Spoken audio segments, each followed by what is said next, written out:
భక్తులందరికీ నమస్కారం అండి. దేవి అనుగ్రహం ఛానల్కి స్వాగతం. దుర్గమ్మ యొక్క ఆశీస్సులు మనందరిపై ఉండాలి అని చెప్పి మనస్ఫూర్తిగా కోరుకుంటూ ఈరోజు వీడియో స్టార్ట్ చేస్తున్నాను ఫ్రెండ్స్. ఇక ఈరోజు వీడియోలో మనం చూడబోయేది ఏంటి అంటే, తల్లి నీకు గండం పొంచి ఉంది, ఎవరో కాదమ్మా అయిన వారే నీ మీద విషం కలపబోతున్నారు. నీకు తస్మాత్ జాగ్రత్త, ప్రాణాలకే ప్రమాదం పొంచి ఉంది బిడ్డ. వెంటనే నువ్వు ఇది తెలుసుకుని తీరాలి, లేకపోతే చాలా చాలా ప్రమాదం అనేది జరుగుతుంది. ఖచ్చితంగా ఈ ప్రమాదం నుంచి నిన్ను తప్పించడానికే ఈ దుర్గమ్మని నీతో ఈ విషయం చెప్పాలనే పరుగున వచ్చానమ్మా. కాబట్టి జాగ్రత్తగా ఉండు. దుర్గమ్మ చెప్పిన ఈ సందేశాన్ని విని తస్మాత్ జాగ్రత్తగా ఉండు బిడ్డ అని చెప్పి దుర్గమ్మ అయితే మన కోసం ఒక మంచి సందేశాన్ని తీసుకొచ్చేసిందండి. ఆ సందేశం వినే ముందు మన ఛానల్ని ఫస్ట్ టైం చూస్తూ ఉన్నట్లయితే ప్లీజ్ సబ్స్క్రైబ్ చేసుకోండి ఫ్రెండ్స్. వీడియో నచ్చితే కనుక లైక్ చేసి సపోర్ట్ చేయండి. ఇక వీడియోలోకి వెళ్ళిపోదాం. బిడ్డ, నీ ప్రాణాలకి ప్రమాదం ఎందుకు? ఎవరు వారు? ఈ అయిన వారు వల్ల కాదా? పూర్తిగా నువ్వు తెలుసుకోవాలి అనుకుంటున్నావు కదా. అయితే ఈ వీడియోని ఎక్కడా కూడా స్కిప్ చేయకుండా చివరి వరకు చూడమ్మా. అప్పుడే కదా నీకు ఆ ప్రమాదం తలపెట్టబోయేవారు ఎవరు అనేది తెలుస్తుంది. ఎన్నో రకాలైనటువంటి కష్టాలు, బాధలు, సమస్యలు ఒకటనుకుంటే మరొకటి జరగడం, ఏదైనా జరగకూడదు అని చెప్పి అనుకుంటావో అదే పదే పదే జరుగుతూ ఉండటం, ఇంట్లో వాళ్ళే పరాయి వాళ్ళలాగా నిన్ను పచారున పెట్టే ప్రయత్నం చేయటం, చిన్న విషయానికి కూడా పెద్ద గొడవగా చిత్రీకరించి నలుగురిలో నిన్ను అలుసు చేసే ప్రయత్నం అయితే చేయటం. అంతేకాకుండా నీకంటూ ఏదైతే సరైనది అనుకుంటున్నావో, నువ్వు ఏదైతే చెయ్యాలి అని చెప్పి మనస్ఫూర్తిగా కోరుకుంటున్నావో, నువ్వు చెయ్యాలి అనుకునే పనులకు ఎక్కడెక్కడ ఆటంకాలు కలిగించడం, మనసు సంతోషంగా ఉంది అనుకునే లోపే మరుక్షణంలోనే నీ వాళ్ళు ఎవరైతే ఉన్నారో వారి కారణంగానే బాధని భరిస్తూ ఉండటం, ఇలా ఎన్నో రకాలుగా నిన్ను సమస్యలు చుట్టుముట్టి వెంటాడి వేధిస్తూ ఉన్నాయి. అయినప్పటికీ కూడా ఏదో ఒక రోజున ఈ కష్టాలు నీకు తప్పుతాయి కదా, ఈ బాధలు తప్పుతాయి కదా, నేను నా జీవితంలో సంతోషంగా ఉంటాను కదా, నాకంటూ ఏదో ఒక పనిని చేసుకొని నా కాళ్ళ మీద నేను నిలబడి స్వయంగా కృషి చేస్తూ బ్రతుకుతాను, నలుగురిలో తల ఎత్తుకొని తిరుగుతాను అని చెప్పి నువ్వు ఏదైతే చెయ్యాలి అనుకుంటూ ఉన్నావో ఆ పనిలో కూడా నీకు అపజయాలు ఎదురైనా, అవమానాలు ఎదురైనా, ఎన్నోసార్లు కింద పడినా మళ్ళీ పైకి లేచి ఆ పనిని నువ్వు పట్టుకొని పట్టువదలని విక్రమార్కుడిలాగా ఆ పనిని నువ్వు రాత్రింబవళ్ళు కష్టపడి దాంట్లో విజయాన్ని సాధించావు.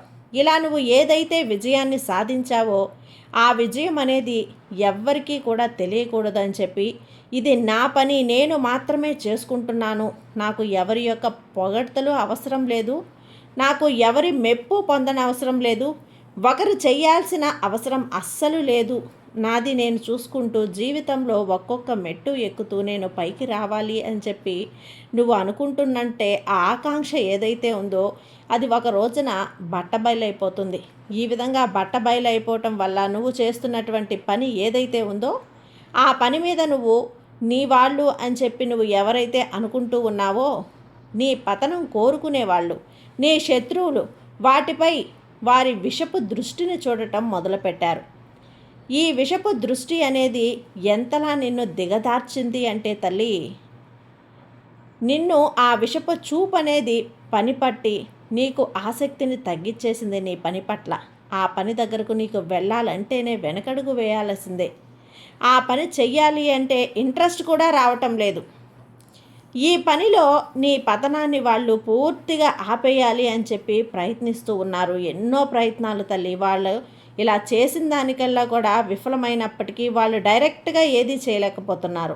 ఇండైరెక్ట్గా ఆ విషపు మాటలు అనేటివి, ఆ విషపు చూపులు, ప్రయత్నాలు నిన్ను చాలా వరకు కూడా బలహీనంగా మార్చేసాయమ్మా. నువ్వు ఏదైతే సాధించాలి అని చెప్పి గట్టి పట్టుదలతో ఉన్నావో, నాలుగు గోడల మధ్య నువ్వు ఏదైతే ఒక లక్ష్యాన్ని పెట్టుకున్నావో ఆ లక్ష్యం వైపు వేసే ఒక్కొక్క అడుగుని కూడా ఈ కన్నుదృష్టి అనేది ఆపేసే ప్రయత్నం చేసింది.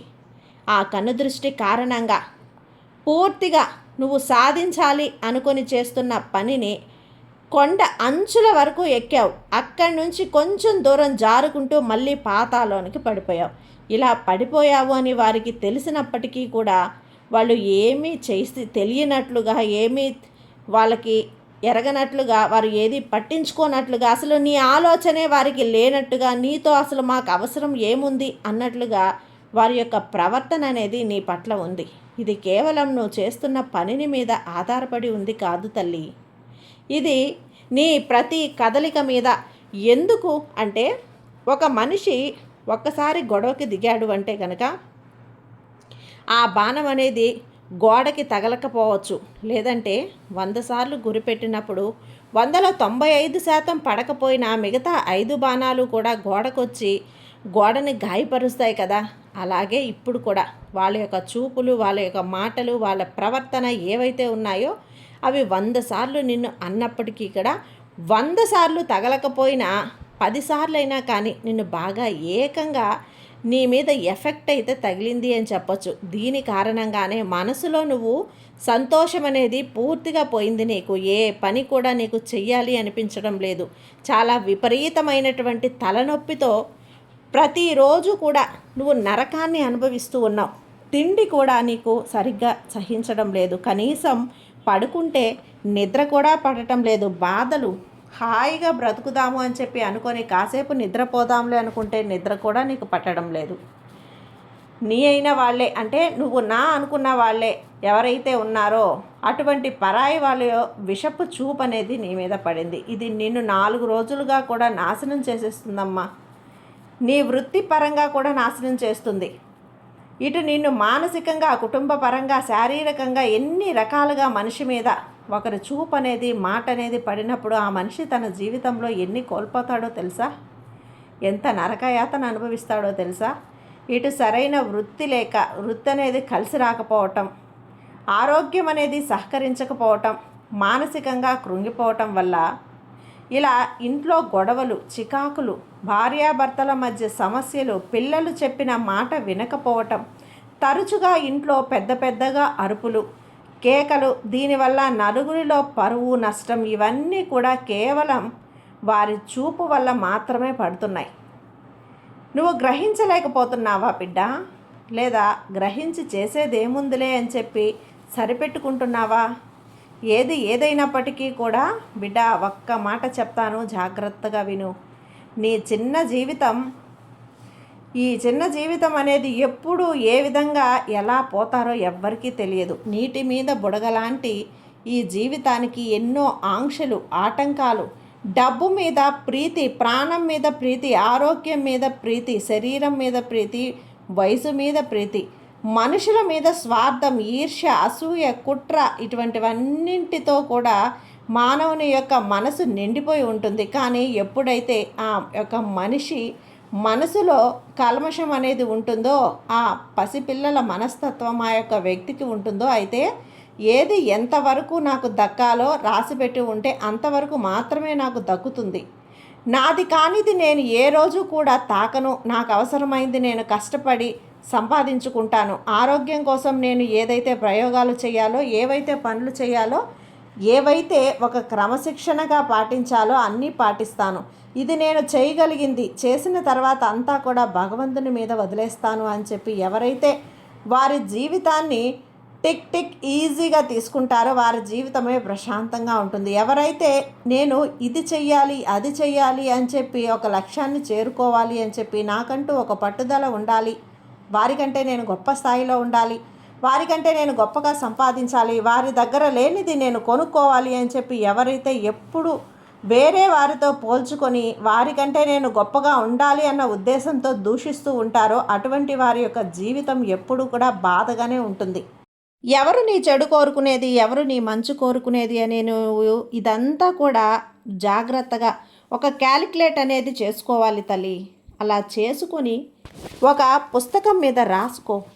ఈ విధంగా నువ్వు పుస్తకం మీద రాసుకొని నీకు వ్యతిరేకంగా ఎవరైతే ఉన్నారో వారు నీ గురించి ఏమైనా సరే అనుకోనివ్వు, నిన్ను తప్పుగా అపార్థం చేసుకోనివ్వు, నీతో సరిగ్గా మాట్లాడకపోయినా కూడా పర్వాలేదమ్మా, వాళ్ళు నిన్ను నిర్లక్ష్యంగా చూసినా కూడా పర్వాలేదు. ఎందుకంటే వారికి ఆమడ దూరంలో ఉండే ప్రయత్నం అయితే నువ్వు చెయ్యి. నీకు వ్యతిరేకంగా ఉన్నవారు ఎప్పటికీ కూడా నీకు అనుకూలంగా మాత్రం అస్సలు ఉండలేరమ్మా. వాళ్ళ దృష్టి అనేది నీ మీద చెడుగానే ఉంటుంది. వారి పనితీరు నీ మీద చెడుగానే ఉంటుంది. వారు ఏదన్నా కానీ పొరపాటు నీకు ఏదైనా సహాయం చేసినా కూడా అందులో స్వార్థం ఉంటుంది. వారి కళ్ళు ఎప్పుడూ కూడా విషపు చూపుల్లాగా నీ యొక్క శరీరాన్ని దహించి వేస్తూ ఉంటాయి. నీ మీద విషాన్ని చిమ్ముతూనే ఉంటాయి. వారి మాటలు నీ ముందు నార్మల్గా మాట్లాడినా కూడా 4 గోడల మధ్య నలుగురితో కలిసి కూర్చున్నప్పుడు నీ మీద విషాన్ని కక్కుతూనే ఉంటారు. అటువంటి వారికి నువ్వు ఎంత మంచి చేసినా కానీ, ఎంత వారి కోసం నువ్వు పాటుపడినా కూడా, వారి ఎంత కోసం నువ్వు దిగజారిపోయినా కూడా ఎటువంటి ఉపయోగం ఉండదు. నీ కోసం ఎప్పటికీ ఎవరైతే ఉంటారో, నీ వాళ్ళు ఎవరైతే ఉన్నారో వారిని మాత్రం నువ్వు తిట్టినా, అరిచినా, గొడవ పడినా సరే నీ మంచి కోరుకుంటారు. నువ్వు సంతోషంగా ఉండాలనే కోరుకుంటారు. నీ జీవితం అంతా ఆనందమయం అవ్వాలనే కోరుకుంటారు. ఏది ఏదైనప్పటికీ కూడా వారికి నువ్వు ముఖం, నీ భవిష్యత్తు ముఖం, నీ జీవితం ముఖ్యం తల్లి. నువ్వు ఎప్పటి నుంచి ఈ విధంగా నీ శత్రువులు ఎవరైతే ఉన్నారో ఆ శత్రువులకి దూరంగా పెట్టేసి, నీ మిత్రులు ఎవరైతే ఉన్నారో వారితో నువ్వు ఎక్కువగా సమయాన్ని గడుపు. అలాగే నీకు ఏదైతే నచ్చిందో ఇతరుల కోసం అని చెప్పి, నువ్వు ఇతరులు ఏమన్నా అనుకుంటారేమో అని చెప్పి మొహమాటానికి పోయి ఆ పనులు చెయ్యొద్దు. నువ్వు ఏదైతే చెయ్యాలి అని చెప్పి ఆశపడుతూ ఉన్నావో, నీ ఆశలు తీర్చుకోవడానికి, నీ కోరికలు తీర్చుకోవటానికి, నీ ఆర్థిక పరిస్థితిని నువ్వు చక్కబెట్టుకోవడానికి అది ఏదైనా చేయొచ్చా చేయకూడదా అని చెప్పి నువ్వు ఒక నిర్ణయాన్ని తీసుకొని దానికి తగ్గట్టుగా నువ్వు జీవితంలో అడుగు ముందుకు వేసి తప్పకుండా మనసు ప్రశాంతంగా ఉంటుంది, సంతోషంగా ఉంటుంది బిడ్డ. నీ మీద నరదృష్టి చాలా ఎక్కువగా ఉంది. విషపు కన్నుల చూపు అనేది నిన్ను అడుగడుగునా వెంటాడి వేధిస్తూ దహించి వేస్తూ ఉంది. ఈరోజు నువ్వు ఇంత చిన్న వయసులో కూడా అనారోగ్యానికి గురవుతున్నావు. అంటే మానసిక స్థితి సరిగ్గా ఉండటం లేదు. ఇంట్లో శారీరకంగా, మానసికంగా కృంగిపోతూ ఉన్నావు. అంటే కొన్ని రకాలైనటువంటి అనారోగ్య సమస్యలు నీ వెంట నిన్ను వేధిస్తూ ఉన్నాయి. అంటే దాని అంతటికీ కూడా కారణం వారి యొక్క చెడు కన్ను. నీ యొక్క చెడు నిన్ను తప్పించుకోవటానికి ప్రతి శుక్రవారం రోజు అలాగే మంగళవారం రోజు ఎర్ర నీళ్లు తిప్పి వేసుకునే ప్రయత్నం చెయ్యమ్మా. అదేవిధంగా ప్రతిరోజు కూడా రాత్రి పడుకునే ముందు రాళ్ల ఉప్పుతో దిష్టి తీసుకునే ప్రయత్నం చేయి. బయటకు వెళ్ళేటప్పుడు జేబులో ఒక పచ్చటి నిమ్మకాయను పెట్టుకొని నువ్వు వారితో పాటు ఫంక్షన్స్కి వెళ్ళాల్సి వచ్చినా, ఏదైనా పెళ్ళి పేరంటానికి వెళ్ళాల్సి వచ్చినా ఆ నిమ్మకాయను నీ బ్యాగులో పెట్టుకొని ఇంటికి రాగానే ఆ నిమ్మకాయని ఎడం చేత్తో తీసి 3 సార్లు, కుడివైపు 3 సార్లు, ఎడంవైపు 3 సార్లు తిప్పుకొని నిమ్మకాయను దూరంగా విసిరి పడేసే బిడ్డ. నరదృష్టికి నరరాలు సైతం పగిలిపోతాయి. కాబట్టి ఇటువంటి వారితో గండాలు ఏర్పడే అవకాశం ఉంటుంది, ప్రమాదాలు జరిగే అవకాశం ఉంటుంది. కొంతమంది చూపు తాచుపాము చూము కంటే ప్రమాదకరమైనది. కొంతమంది నాలుక తాచుపాము విషము నాలుక కంటే చాలా ప్రమాదమైనది. అందులో నీ యొక్క దురదృష్టం ఏమో కానీ తల్లి, అయిన వాళ్ళే నీకు పరాయి వాళ్ళలాగా చూసేవాళ్ళు ఉన్నారు. వారు నీ మీద ఎప్పటికప్పుడు కూడా విషం చిమ్ముతూనే ఉన్నారు.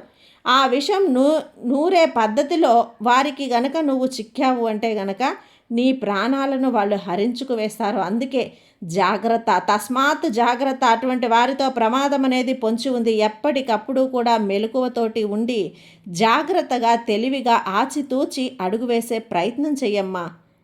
అది నీ భవిష్యత్తుకు పునాది అవుతుంది. గుర్తుంచుకో. ఈరోజు ఈ సందేశాన్ని నీకు తెలియపరచడానికే దుర్గమ్మని పరుగున నీ ఇంటికి వచ్చాను. కాబట్టి దుర్గమ్మ చెప్పిన మాటలను శ్రద్ధగా ఆలకించి పద్ధతిగా విని నువ్వు వాటిని ఆచరించు. ఆ తీరులోనే ఆచరించు బిడ్డ. నీకు ఎలాంటి ప్రమాదం కూడా జరగదు. ఎలాంటి ప్రమాదం జరిగినా ఈ తల్లి, ఈ దుర్గమ్మ నీతో ఉన్నాను. కాబట్టి జాగ్రత్త బిడ్డ. సంతోషంగా ఉండమ్మా. సర్వే జన సుఖినో భవంతు. జై దుర్గమ్మ.